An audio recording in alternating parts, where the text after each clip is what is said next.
let's start, and we'll welcome everybody who's virtually here or watching it on our recording as well, because often that is the case that we can't make it live because of busy lives, and we can look back. But I think it's going to be an interactive, and I'm told by Molly, our presenter today, very interactive.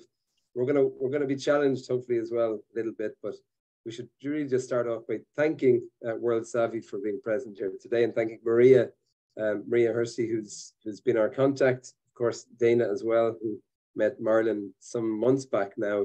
But since I've got involved, it's certainly been a lot of synchronicity between the visions and the missions of World Savvy and what we're trying to envisage and do with the Charter for Compassion. So also welcome Molly Dengler, the first person I've ever met with the surname Dengler, from Germany, originally, I believe, the name. And not only the first person with a name that I've never come across before, but also a title. So Molly is a professional learning facilitator with World Savvy, and I might steal that at some point in my life, Molly, your title there. But what we're going to do is really hand over very soon to Molly to present and to challenge us. So I know that World Savvy are walking the talk of compassion and changing education paradigms and trying to integrate some new ways of working within education environments for the past 20 years. So it's a happy birthday as well to World Savvy after 20 years. And one of the things that most impresses me from listening to Maria share about World Savvy, and hopefully those who are watching live or watching in from the video will get a sense that it started with one school.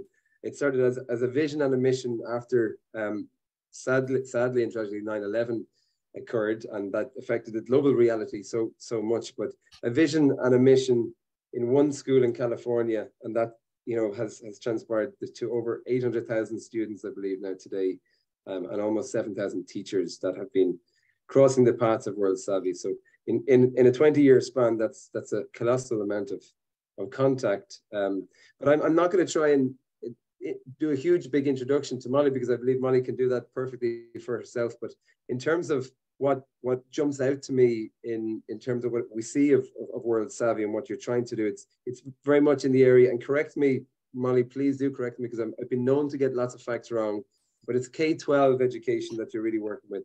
And it's creating that, I think the term was future space or future ready environments, learning environments for young people to be able to flourish. But the thing that jumps out most is the global citizenship, that global community. And this is a preventative action that you're taking by connecting with students and connecting with educators to prevent the likes of the tragedies in 9/11 and all of those other tragedies around the world. But it's global education and global citizenship. And so I came across World Savvy for the first time probably 5 months ago. So maybe, Molly, if it's okay with you, because you've got it down, you've got a year and a half of introducing yourself. So I'm not going to try and do a better job than that. But thank you, first of all, for being here.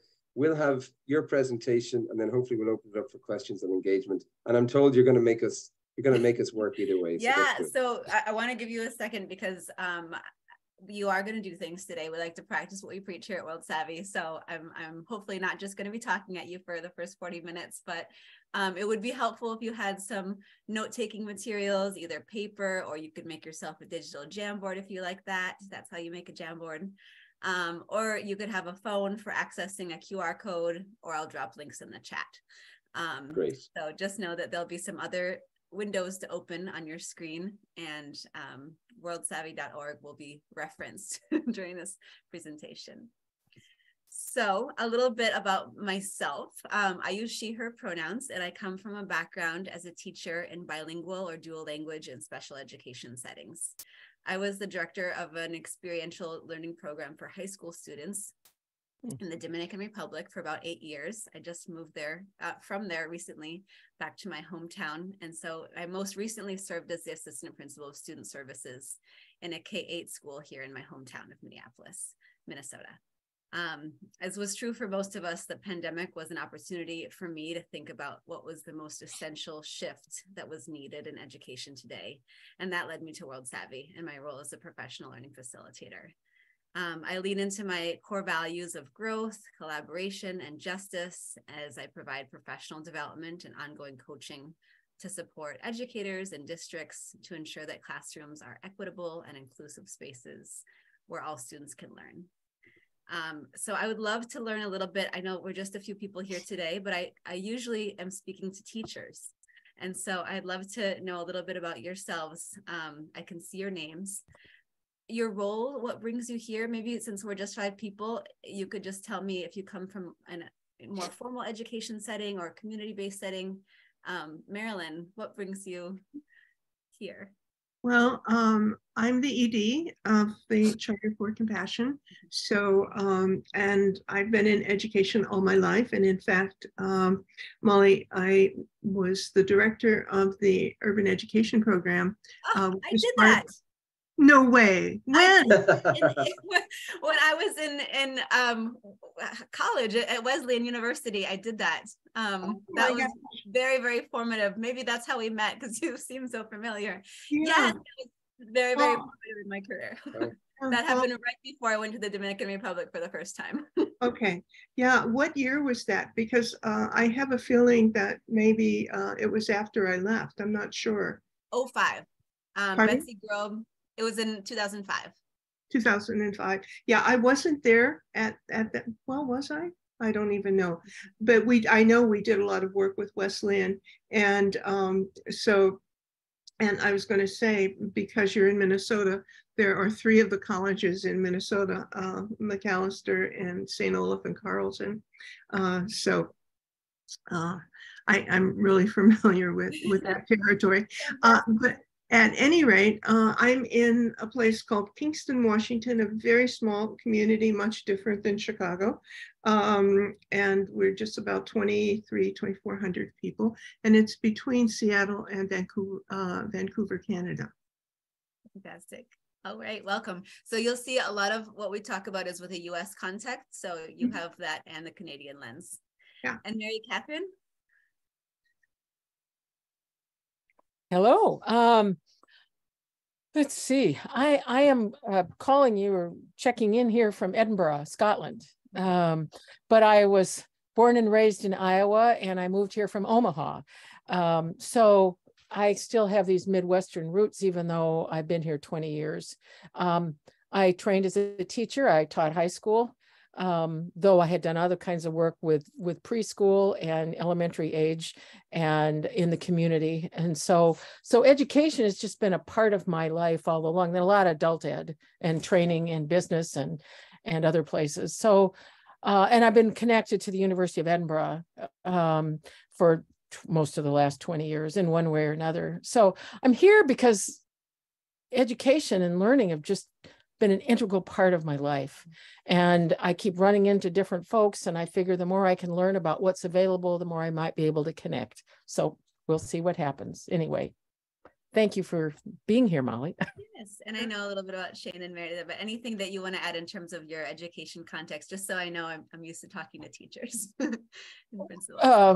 Well, other than I was a high school teacher, and I've done adult education. I'm connected to the University of Edinburgh. I've taught myth, and I'm a psychodrama trainer. So I also taught a class about that at the university here, and was a chaplain. But the only thing I'd add about the Dominican Republic is I did some consulting work with Creighton University, where I have one of my degrees, and I did some development work with people who were going to the DR because Creighton has a major program, which you probably already know about. But and I've got friends who've been there from the different healthcare professions. So anyway, right. Good. And Merida and Shane, would you like to? Merida, please. So I'm Merida McCarthy, program coordinator for the Charter for Compassion at the moment. And my history in education has come from working here in Mexico. I live in Monterrey, Mexico, though I'm British by birth. I lived in Spain before that, before coming here. And then here I kind of just tried to find something that would help educators with social emotional side to it. So I've been training teachers, and I specialized in a few programs about social emotional learning. And that's basically my passion is this, and education. I think it's so important that we get the right kind of education to the kids, to the children of the world. Thank you.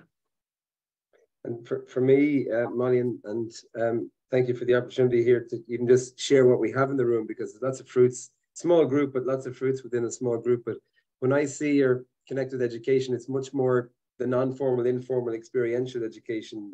Although I've been in and out of teacher education training and facilitating in the formal sector, but I connect probably more with the experiential side of things, and peace education is what I was doing back in Ireland and mainly in the global south for a number of years. And actually, it's interesting that the person who introduced me to peace education for the first time 2 decades ago, he was staying in Madrid for the past week. And so I was blaming him in a good way for getting me involved. Similar to, I hear people on calls all the time saying Marilyn was the person that, you know, was responsible for them to be engaged in global justice and global education. There's always 1 or 2 people that are pivotal in that, you know, spark. And once the spark happens, then the rest is history, as Merida was saying. So global education, particularly in Ireland and UK with where Mary Catherine is based, it has different names, but for me, it's, you know, it was development education or global citizenship, but that's or peace education, human rights education. That's been my background, but it really depends on the audience. Sometimes I would describe myself as a youth worker. It depends how to fit the communication into the cohort that we're working with. But I'm excited to see where we can get today. Thanks, Molly. Thank you. Okay, so now that I know a little bit about you, a little bit about World Savvy, if you're new to World Savvy, I know I just dropped the link in the chat, but I wanted to share a little bit about who we are and what we do. World Savvy is a national nonprofit working with educators and community leaders to reimagine learning for the 21st century and create future-ready schools where young people are prepared to thrive in their ever-changing communities, locally and globally. Through professional development, engaging resources, and one-to-one coaching, World Savvy helps cultivate inclusive, equitable, and student-centered learning environments that foster the skills, behaviors, and dispositions necessary for responsible global citizenship.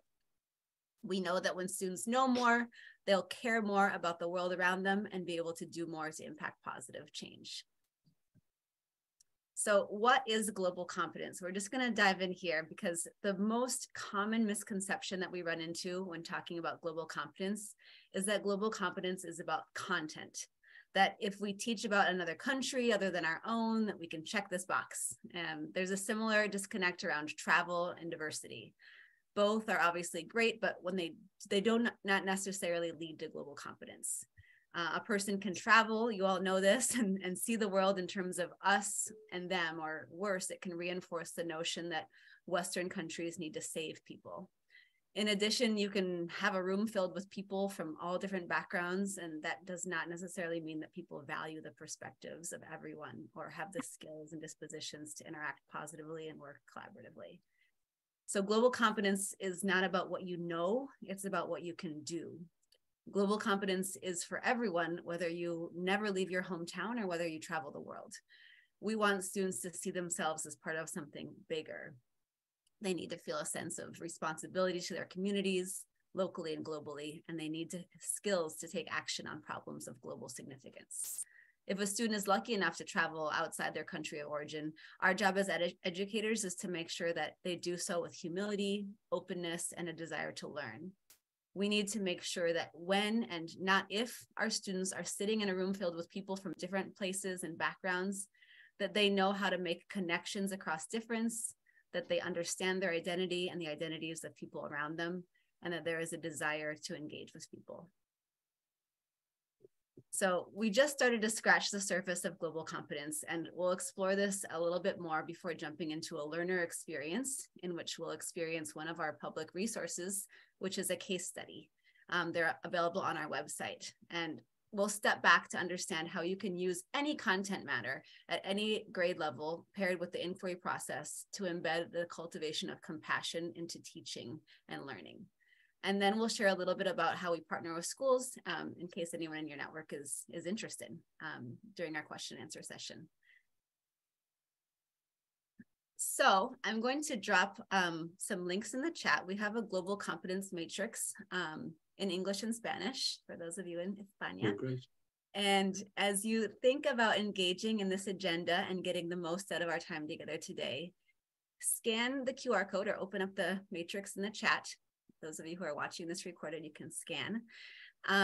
So to make these skills and behaviors that we discussed on the last slide clear and accessible for teachers and students, World Savvy, in collaboration with Teachers College at Columbia University and the Asia Society, created the Global Competence Matrix. And so this matrix that you're looking at guides the development, implementation, and evaluation of all of our programs and services, and provides an easy way for teachers and students to access or assess their learning and growth in these areas. So here on the screen, you can see that I've selected 4 competencies out of the many that you see on the matrix that are closely tied to compassion to serve as examples of setting an intention for your learning during today's Ed Talk. Think about what it might look like and sound like if you're holding your selected intention today. Take a moment to write your intention down on a Post-it or a paper in a place where you'll see it as you engage in this workshop. So an intention might sound like, I'm going to listen with empathy.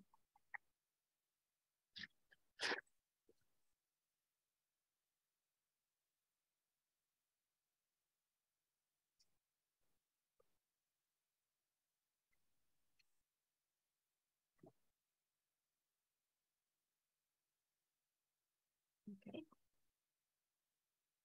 So if you're still wondering why global competence is so important and why we believe these skills and behaviors and dispositions are essential future-ready skills, let's take a moment to look at some compelling data. And again, this is very much rooted in the US context. And so I'm sure you can find connections in the countries where you're based right now as well. So who we are is changing. 50% of young people identify as Black, Indigenous, people of color. 1 in 5 Gen Z adults identify as LGBTQ+. And I know that many of your participants come with a religious background. And so the 2020 census shows that we no longer have one majority religion. And this graphic shows that a great diversity of belief systems, with the largest and fastest growing piece of the pie is being unaffiliated.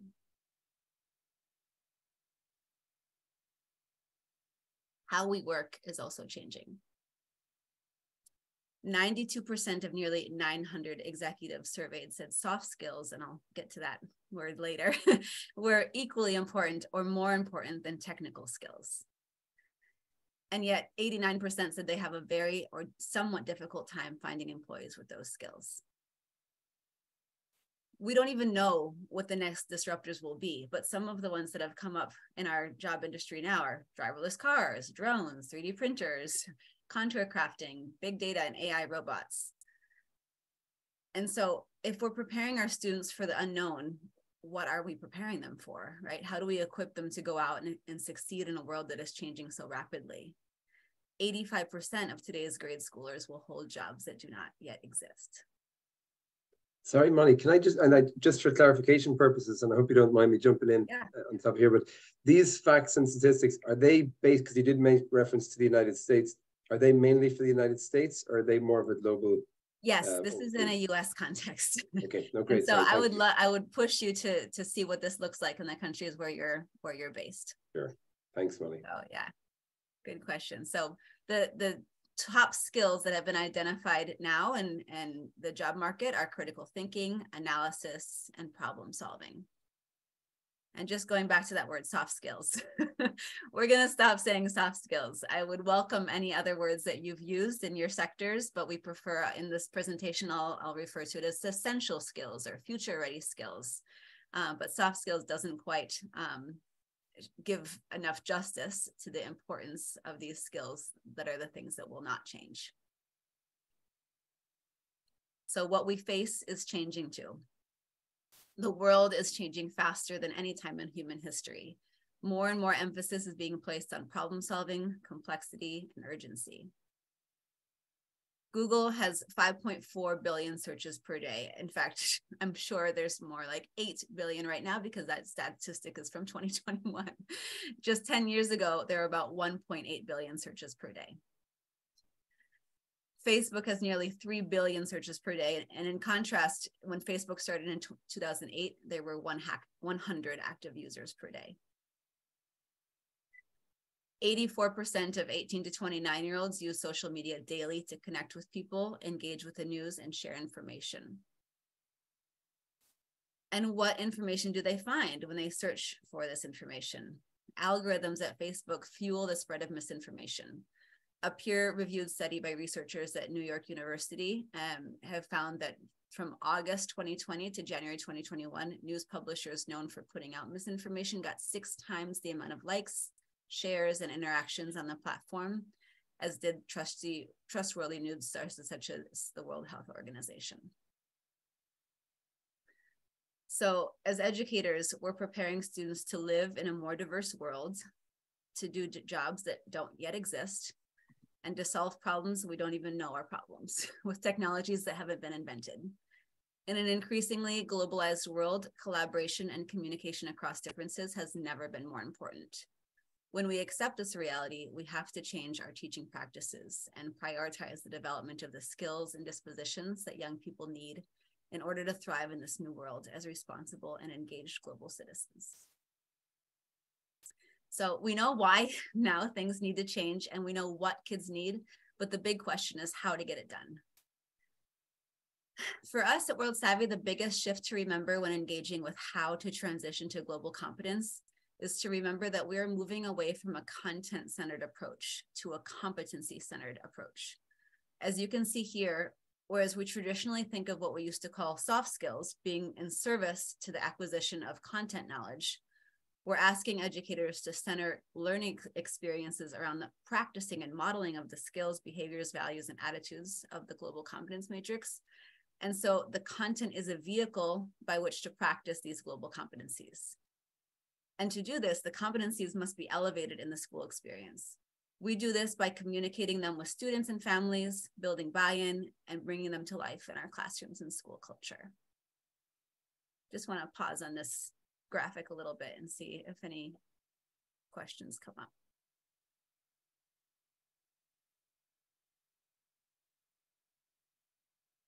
We'll be practicing this right now. So one way to do this is through using case studies to support students to build their background knowledge on a significant global issue. It works for adults too. It's often used at the beginning of an inquiry-based unit. At World Savvy, it lays the groundwork for our knowledge to action process. So during our brief time together today, we're going to ask you to wear your learner hat. We're going to be moving pretty quickly, and this will feel really fast and abbreviated. But we'll have time to pull back the curtain at the end and think about what this might look like in a variety of contexts and consider what global competencies might be developed throughout a process like this. So now we're going to experience the case study just like we want our students to do so. We're going to be curious, vulnerable, and reflective, and put ourselves in the shoes of our students. So we're going to start by looking at a series of photos for about 20 seconds each. On your note-taking space, you can use paper or digital. You might want to write down these 3 prompts just to remind yourself. As you're doing this, keep in mind about what assumptions you might be making and what kinds of bias or lived experience you might be bringing as you react to each photo. So just jot down, what do you see? What details stand out? What do you think is going on? And what makes you say that? And what does this make you wonder? What broader questions does this image raise for you? See, think, wonder. Okay. So jot down for this image, what do you see? What do you think? What does it make you wonder?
was a bit fast.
That about good? I know it's not enough time. We'll keep digging into this. And you can go back and finish it again. So the case study we're going to look at today explores the topic of food deserts. I'd like you to take out your piece of paper. And again, you might need a whole piece of paper for this, and draw a circle in the middle of it. Big enough to write in, but not so big that you can't draw another circle around that. You can also use the chat function if you prefer. Take 2 minutes to write down everything you know about food deserts and what initial questions you have as well.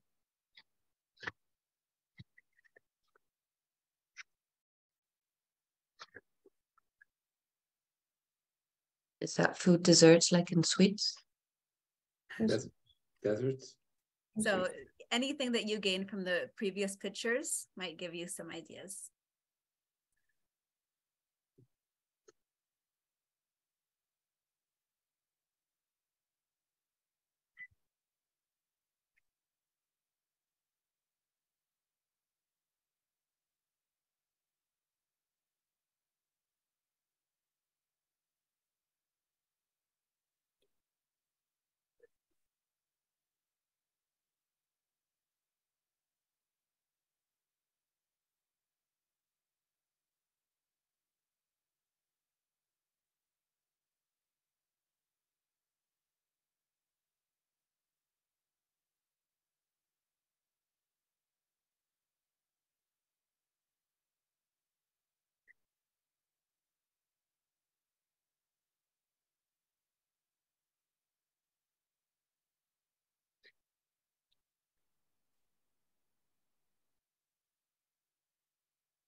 We're gonna have more time, but our timer is just ticking. And so we're gonna move on to the next layer. Oops, we're not starting that again. Oops. Ah. Okay, so now add a second circle around the outside of the one that you just made. As you watch this video, write down any new learnings and new questions that emerge. We're going to continue to build background knowledge, but now by hearing a personal story. So this video showcases the spoken word of Clint Smith, an educator. So as you're watching, write down new learnings and new questions outside that second circle.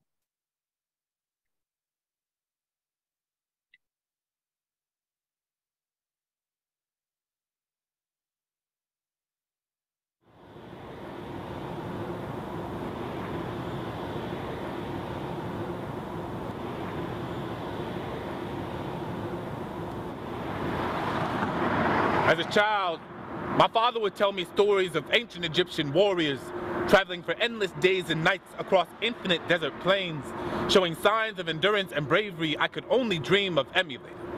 He would tell me that upon their return home, these warriors would be welcomed with a feast worthy of their bravery on the battlefield. Years later, as a teacher in Greater Washington, D.C., I too now find myself traversing a desert, though it is not the one I envisioned. A food desert. It's categorized as a poor urban area where residents cannot afford or are not given access to healthy foods and grocery stores.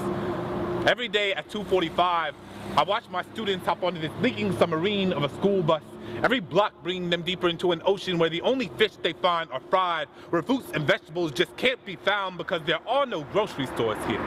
Just liquor stores and Popeyes, Dunkin' Donuts and 7-Elevens, children born into a neighborhood that feels more pollution than solution. It is then I realize that I am not too far from the deserts I once dreamed of. See, whether Anacostia or the Sahara, it doesn't make much difference because to Whole Foods, Southeast DC is no different than the Serengeti. To them, brown-skinned little boys like my students are nothing more than walking cacti, just a piece of scenery this world has taught everyone to stay away from.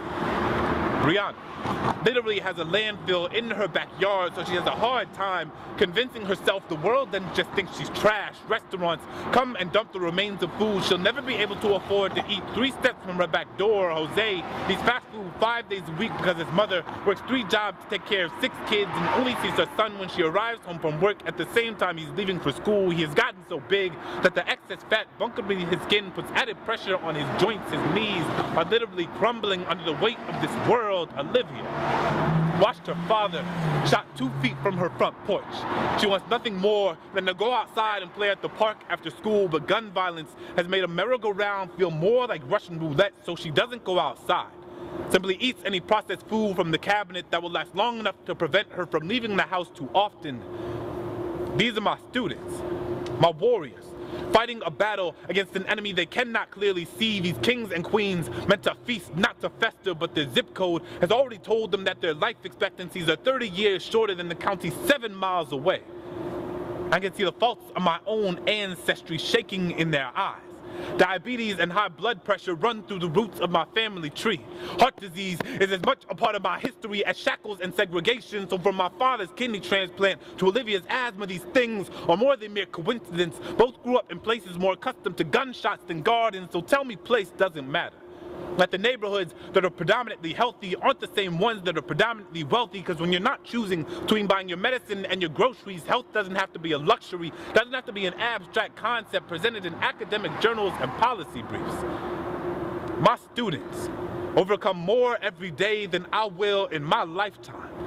They are the roses that grew from the concrete, the budding oasis in the heart of the desert, and their lives are worth far much more than the things that this world has fed them.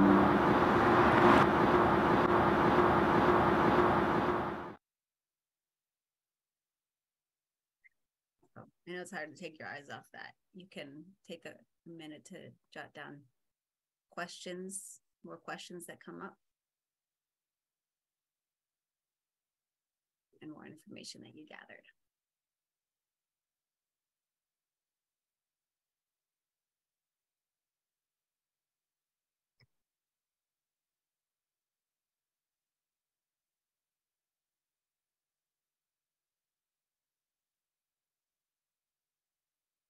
In case you want to reference it later, I'm going to drop the link to the video in the chat.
15 more seconds.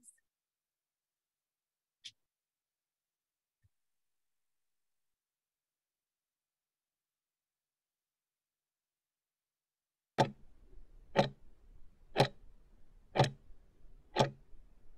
right.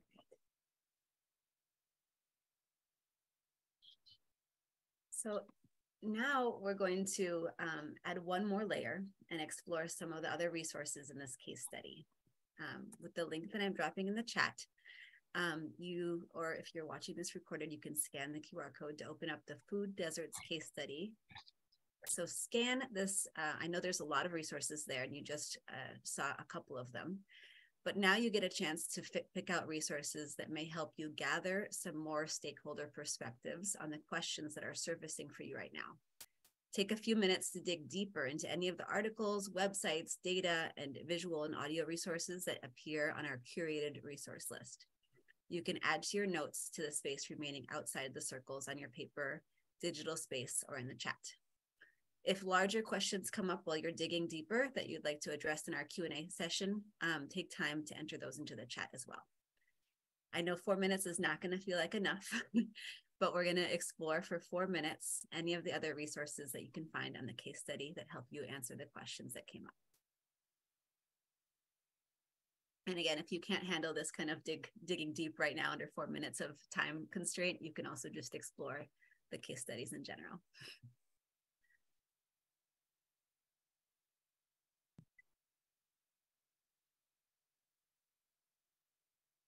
Yes, and feel free to turn off your camera so you can go into deep thought.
There's about 1 minute left, but I'll go whenever you all are ready.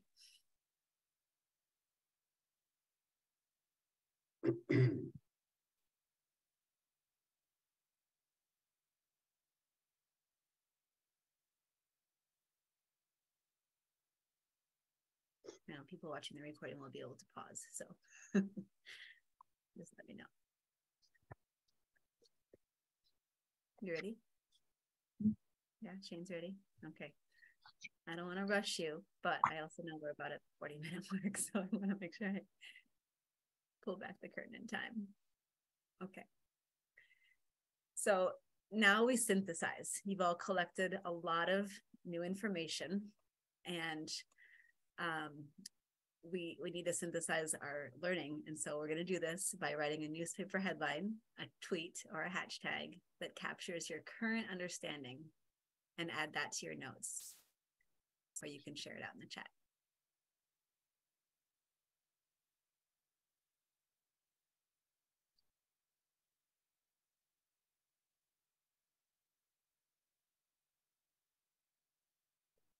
Just one current headline to summarize So what's going on right if you were now. to write a story now of your learning on food deserts, what would you call it?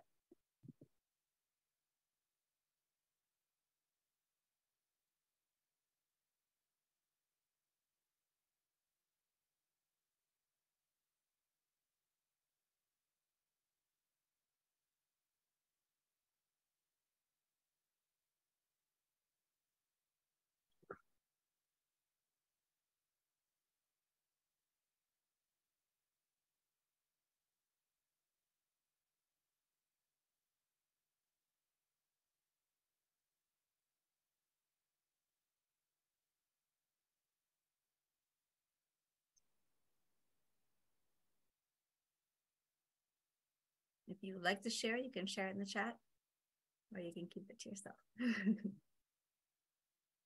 Anyone want to share theirs out loud?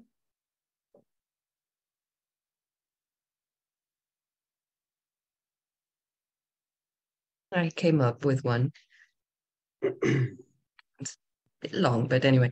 Food violence, a story about how unfair the world really is, and we eat it. Marilyn, food as a weapon for change, hashtag food deprived.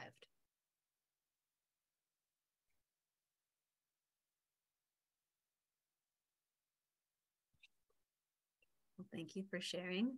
There's one more layer, and this can also be homework because I know we want to save some time. So you can scan the QR code if you're watching this in the recording, or those of you who are here, there's an interactive Padlet. And this will allow us to reflect with other learners, both those who are live in front of us and those who are watching the recording. Thanks, Mary Catherine, food in a global systems context. So those of you who are opening up the Padlet, can you tell us what you see?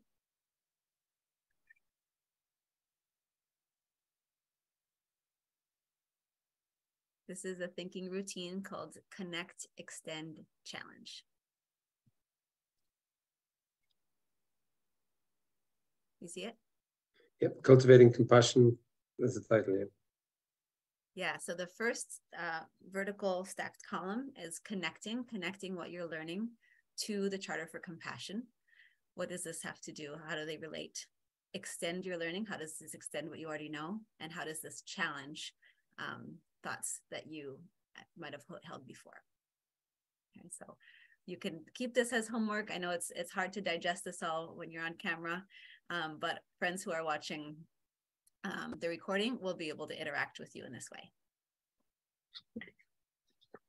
So we're coming back now to the Global Competence Matrix.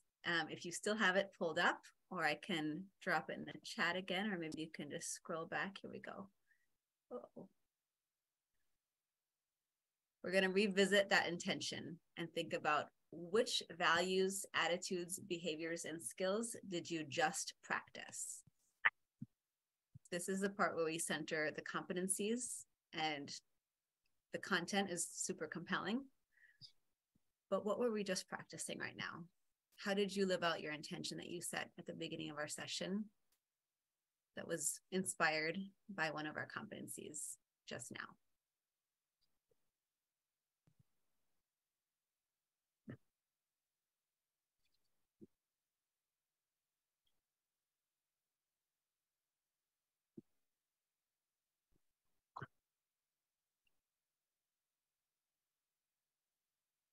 the question that I had was question my own experience and assumed wisdom.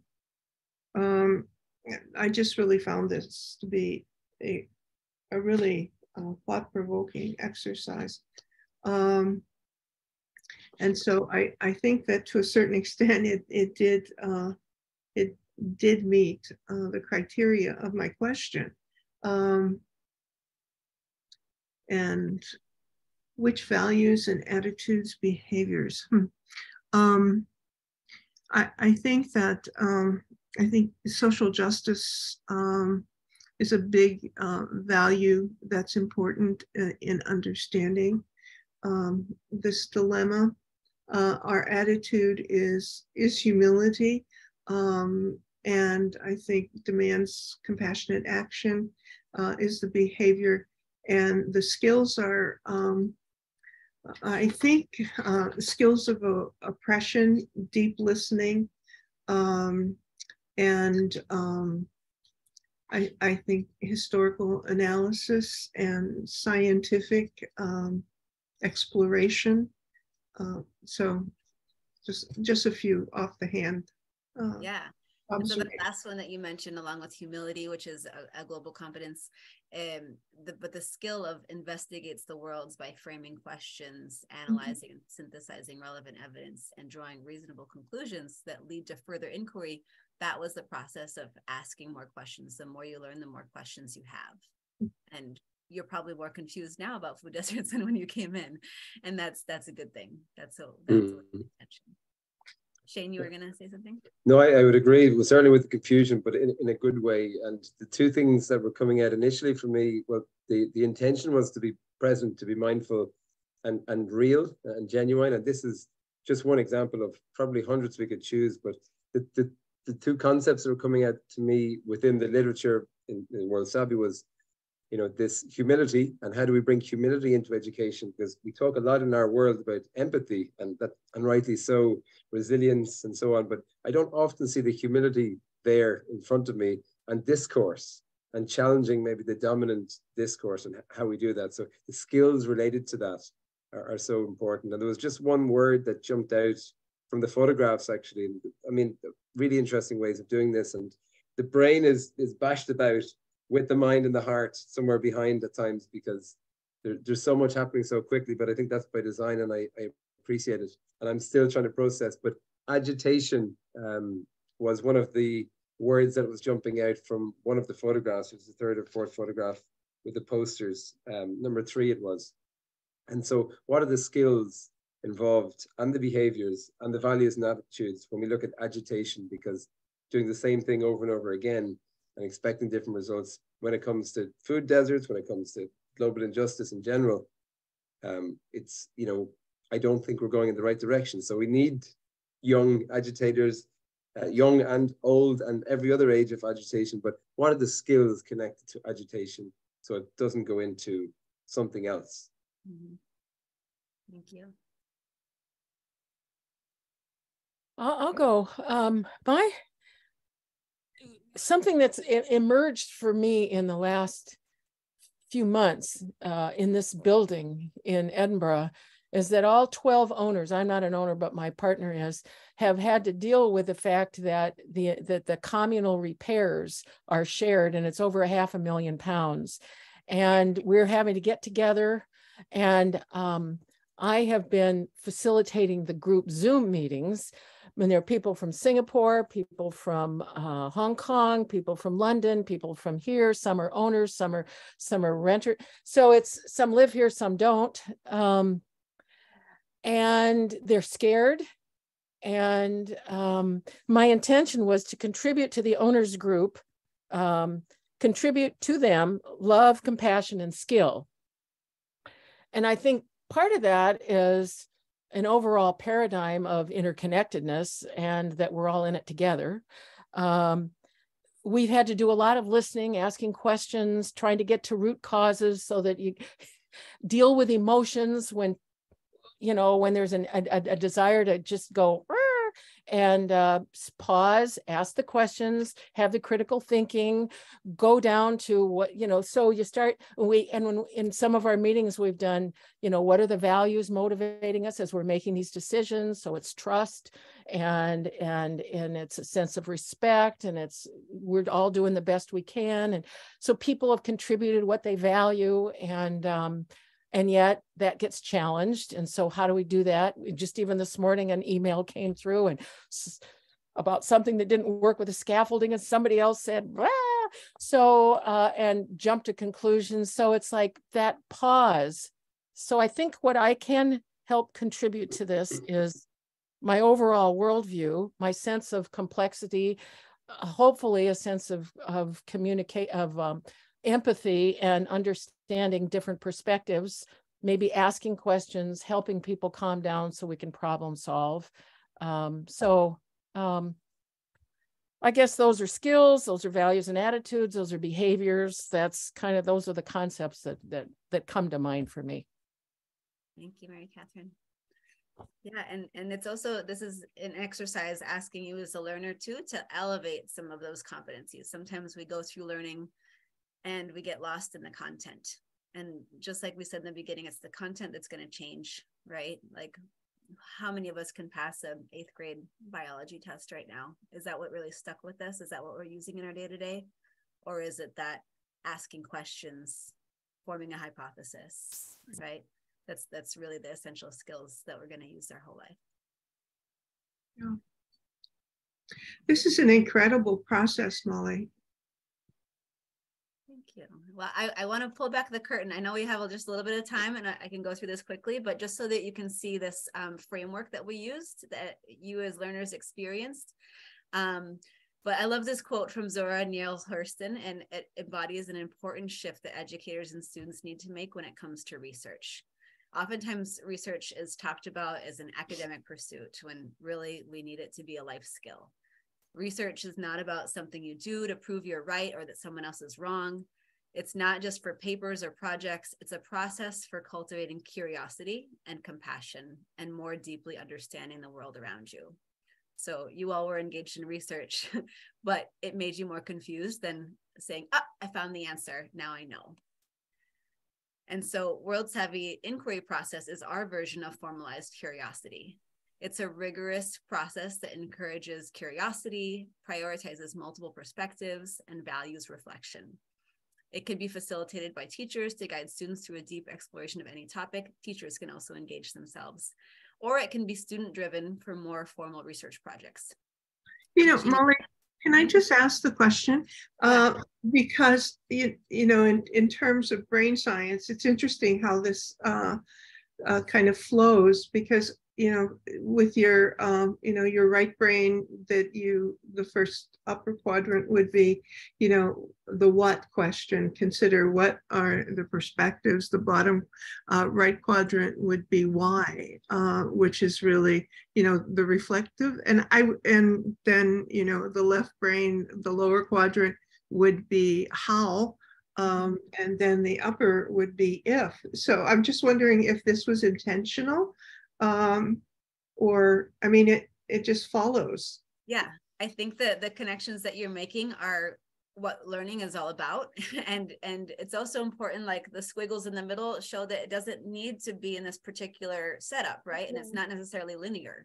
We jump from one to the other, and new information, when we gather information, that leads us to in a direction that we probably didn't anticipate going in the beginning, right? Mm-hmm. And so that's the important, is the adaptive nature of this process. Yeah, it's great.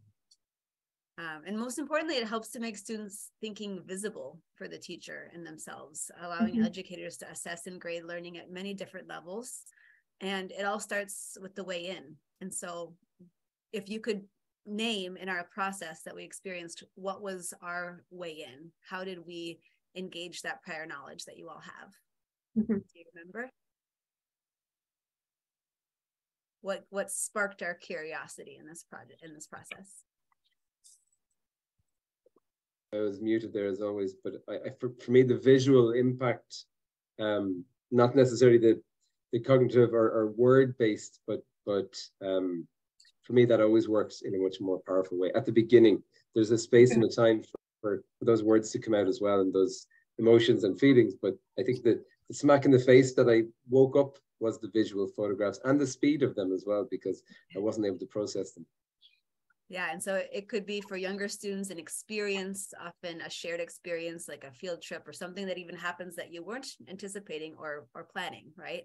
And for older students, it could be infographics, data, a gallery walk, right? An article, a quote to discuss. Yeah. And so we know that children are innately curious and are brimming with questions. Like toddlers are incessantly asking why, and cultivating that natural curiosity is one of the greatest goals for a teacher. But unfortunately, I think you all know that the number of questions students ask in a day decreases from 200 to 400 questions a day in pre-K to 100 by 8th grade. Because schools are places that value answers far more than they do questions. And we want to see that change. Asking questions helps students to generate new ideas and forces them to think more deeply about a topic. And it reinforces a frame of mind that says, I am always learning. But at the same time, it allows students to be okay with not knowing. And we often make students feel like they should know what they think about any given issue, when the truth is they might not know, and that's okay. It's even preferred, right? If more adults could find comfort in saying, I don't know, and I need to learn more, our world would look a lot different. And so through this process, we can teach kids that asking questions isn't a sign of weakness.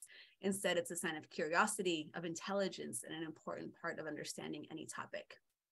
So think about all the times throughout this process that you are prompted to ask questions. Mm-hmm. Yeah. And then the next step is considering perspectives. So this is an essential part of any rigorous inquiry process. In fact, it's essential to understanding anything in the world. It pushes us to look through the whole story, not just the dominant narrative or the perspective that most closely aligns with our own. And it's a step is also a recognition that not everyone experiences things in the same way, and that oftentimes we'll still have hard work to understand the experiences of others.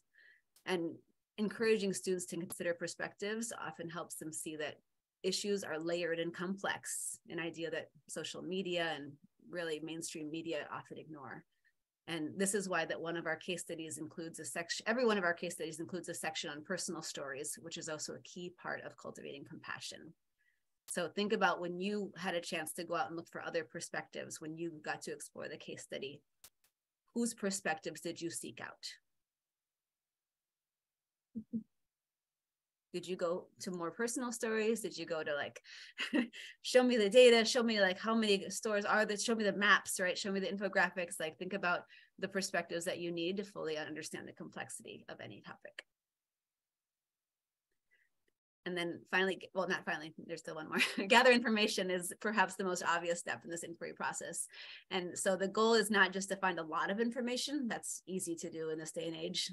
We always say that ask a question, you can find anything on the internet. And the bad thing is you can find anything on the internet. And so as students embark on this process, their goal as researchers is to use their questions and stakeholder lists to help them find the sources that will help them understand their topic from all angles.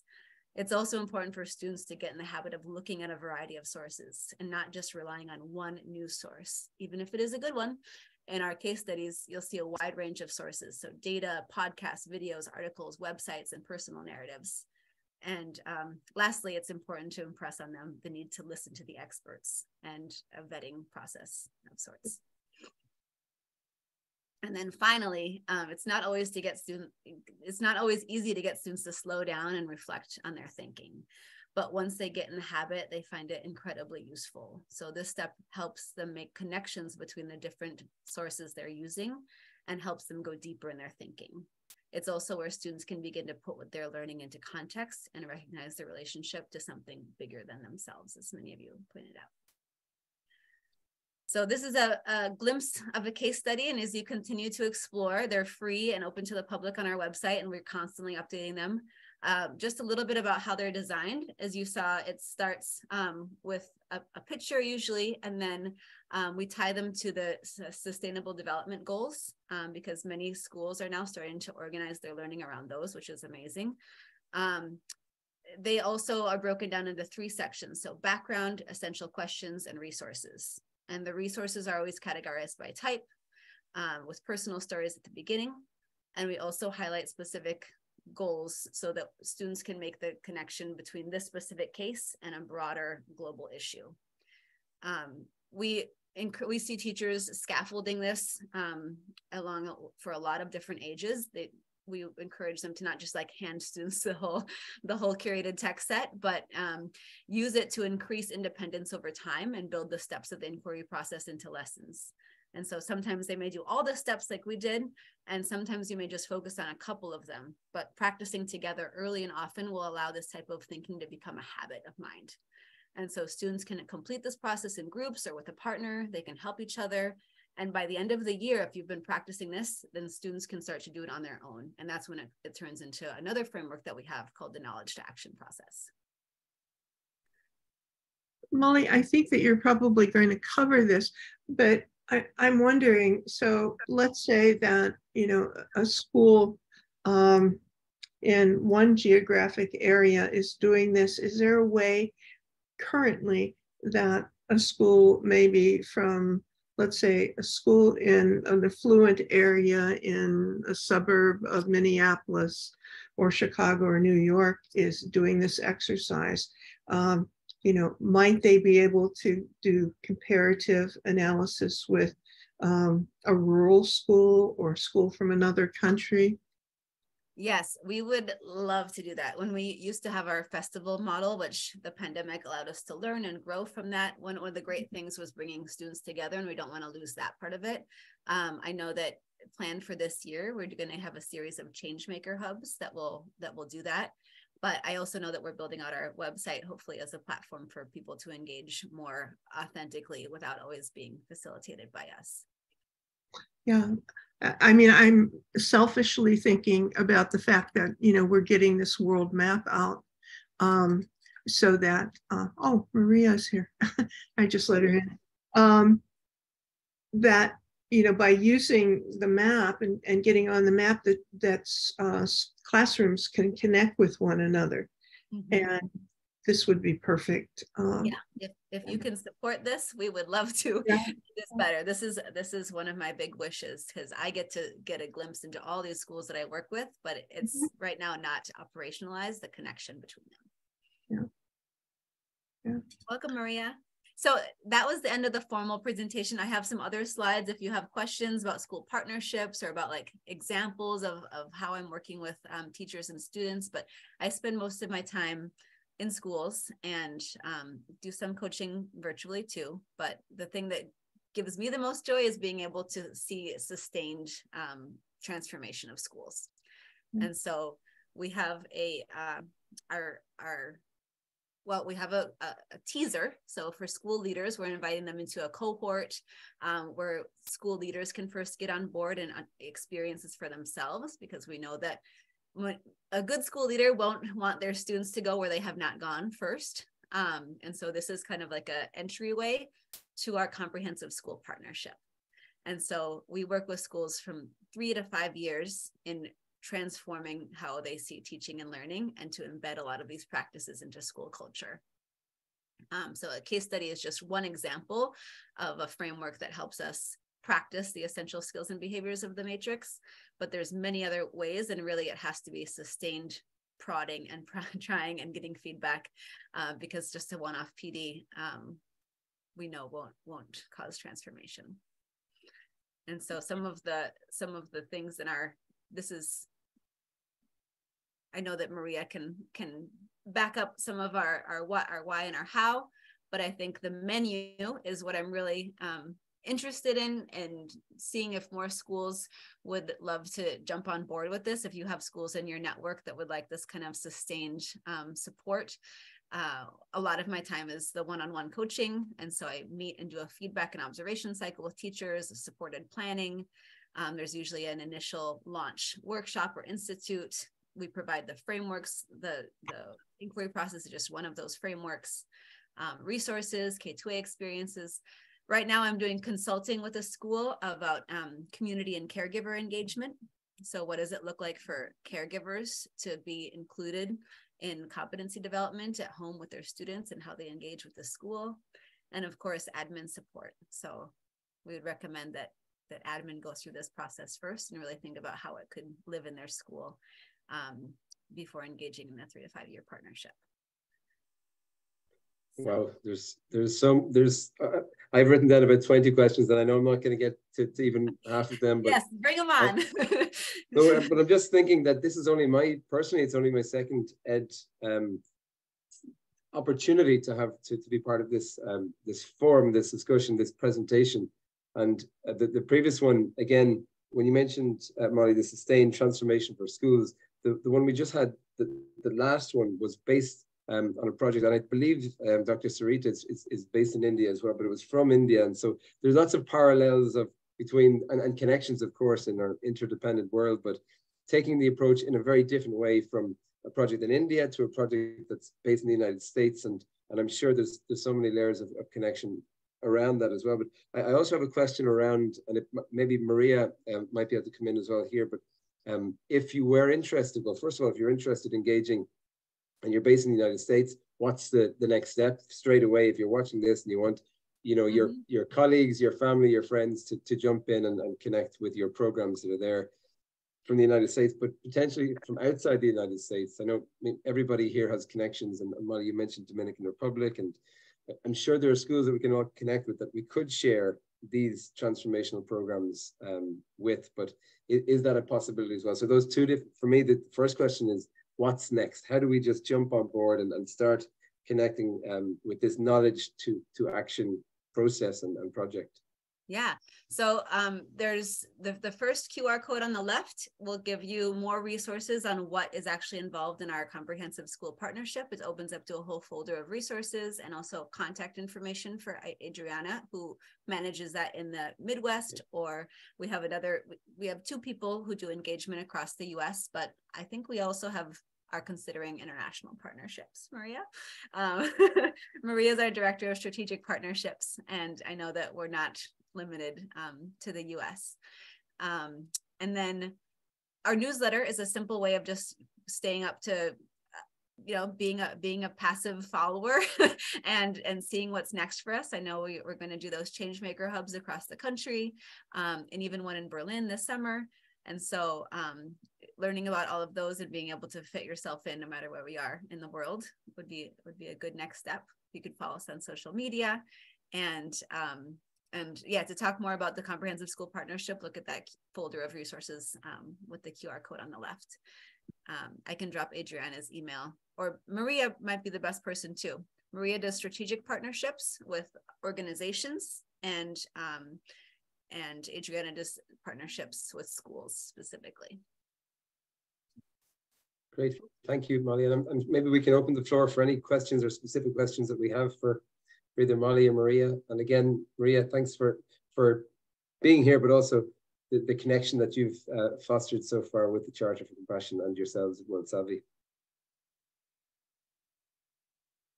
There's Adriana. And Maria, you're just Maria? We have a couple of Marias.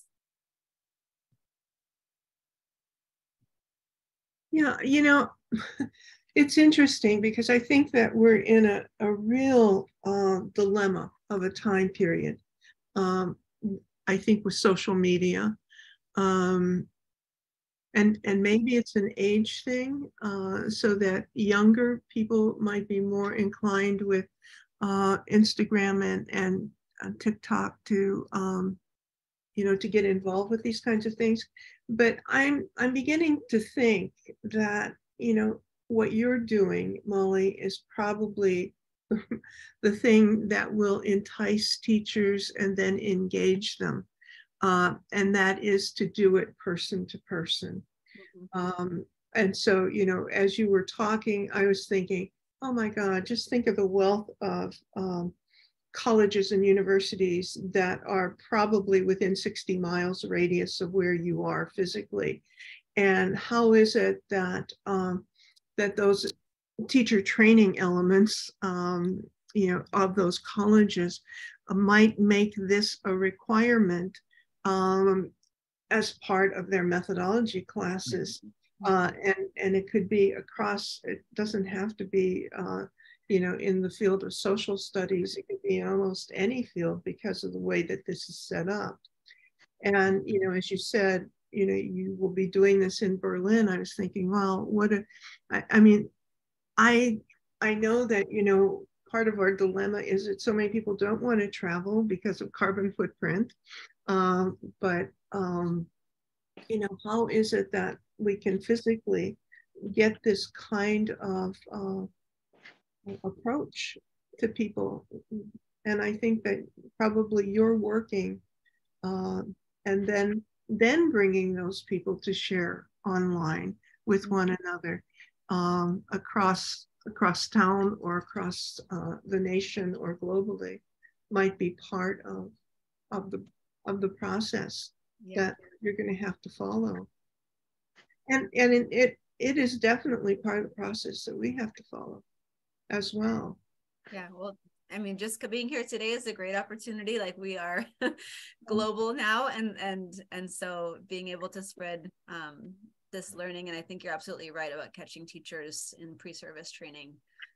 So much of my coaching is kind of undoing narratives and false, you know, learning that is reinforcing narratives about teaching and learning that are harmful. And so catching teachers when they're just getting their first taste of what is teaching and learning, I think is needle. Charlie, welcome. Thank you. Glad to be here. So sorry I was late. And Ms. Dingler, I'll just have to go back and watch the recording. Sorry about that. It's interactive, so grab your notebook. Yeah, not only watch, you'll have to do the recording. You'll have to participate. Even people who are here might have to go back and do it again. Okay. Oh, well, thank you very much, and my apologies. No, great to have you here. And Mary Catherine and Starita, if you had any comments or questions, well, we still have some time remaining here.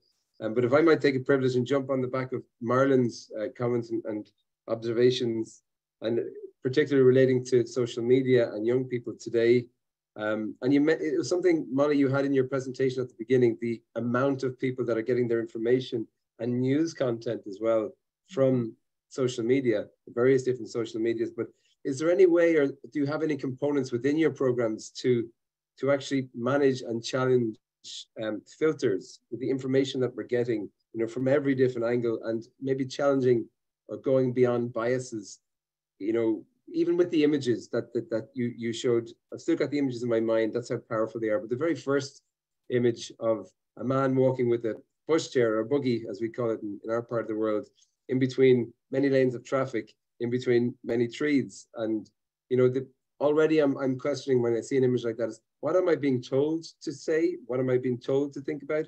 And what am I actually thinking about here? So if I'm being told to look at the ethnicity, to look at, you know, the probability of what's going on here, mental health issues, or maybe it's the fact that it's, you know, food insecurity or food deserts, as the topic was leading us to think about. Mm-hmm. So my question is really around the filtering and extra skills that we may need to empower young people with to manage biases, but a million miles an hour. And yeah, no, I'm just looking for to give you a concrete example of we use you might have heard of a tool called the Wheel of Power and Privilege.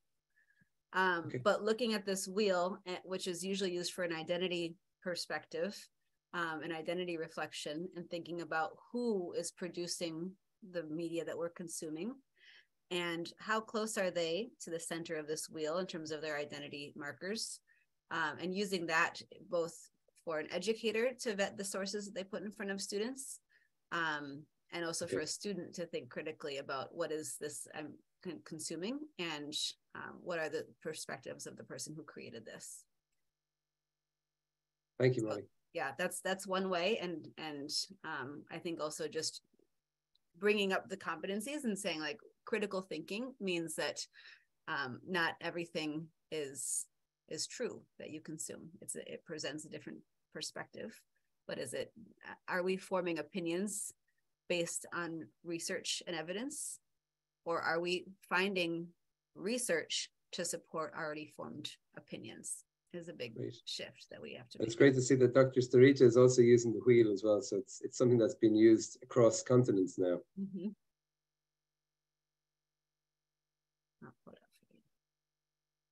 But yes, keep going with the questions. I'll drop it in the chat when I find it.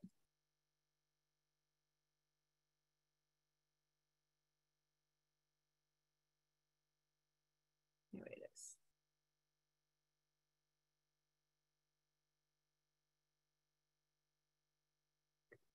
is. If there's questions coming in the chat, we can look at them as well. There was something else you mentioned, Molly, that I'd love to know if we could even build on that. And I'm aware that there's many members of this group that have taken training in common with each other, which is called compassionate integrity training. And as part of that model, they have this 3 and 3 connection. So it's the received information and knowledge. It's the critical inquiry, which you were alluding to here. And then you have this embodied learning or this embodied understanding of how we can take it from knowledge into action. You mentioned the knowledge to action process that you have as well, but how is that going? Because I imagine that in 2003, when this project that you're part of was set up, it was the prevention side of it, it was the action side of it, but with the knowledge, with the critical inquiry, and the flow. But maybe you could speak to if it's clear enough the question, but yeah, maybe just a little more about the knowledge to action. Yeah, I thought this might come up, so I have an extra slide. But here's a brief visual of the process of taking informed action. So you'll notice a lot of these words are things that we did as part of the inquiry process, right? The way in, what is that thing that's going to spark curiosity? At this point, students have already internalized the habits of mind of the inquiry process, and they can choose a topic. So this is fueled by personal passion, right? A teacher can also scaffold it and say, we're going to do knowledge to action, but I'm going to choose the topic and you can choose the angle that you take on the topic, right? Then they highlight a problem. So what exactly is happening here? What is the problem based on research? Identifying root causes. So why is this problem happening? What are the different factors that impact this problem? And then do some solution seeking. So we think it's really important that students are not just saying, I've got the answer, right? We want to empower students. We want to make sure that they have room to dream and innovate, but we also want them to explore who's already working to solve this problem in the world, both locally and globally, right? And sometimes we say, find examples in at least 3 different countries of solutions, right? And then give them a chance to share knowledge with authentic stakeholders, like reporting back to the people they consulted during the gathering of information, or maybe it's a panel in their school, maybe it's a panel of community members, maybe it's a local organization that's already working towards solutions, and how can we collaborate and amplify their message? And then if the action is there for the taking, take action. But there's also a lot of harm in taking action when there's not an action to take, right? And there's a lot of value in stirring up the complexity of a problem and not being able to take action yet, right? Or like I said before, the power of amplifying somebody else's work, maybe to a different audience, maybe of young people. And that's the best thing that we can do to be responsible and humble as students still learning. Thank you.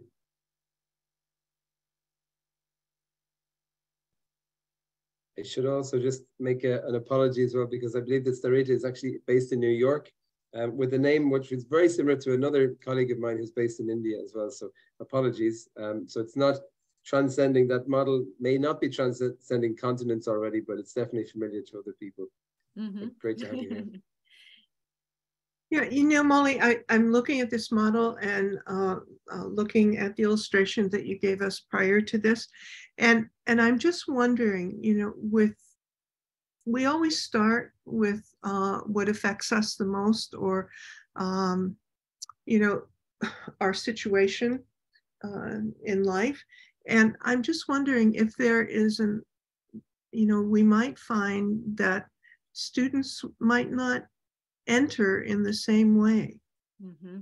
They might have, you know, an intense experience, or, you know, listening to the young teacher poet from Washington, D.C., you know, where, you know, is that our way into the process? I'm just thinking of, you know, sorry for getting into theory here, but McCarthy's format theory, that you can enter anywhere along the spectrum. And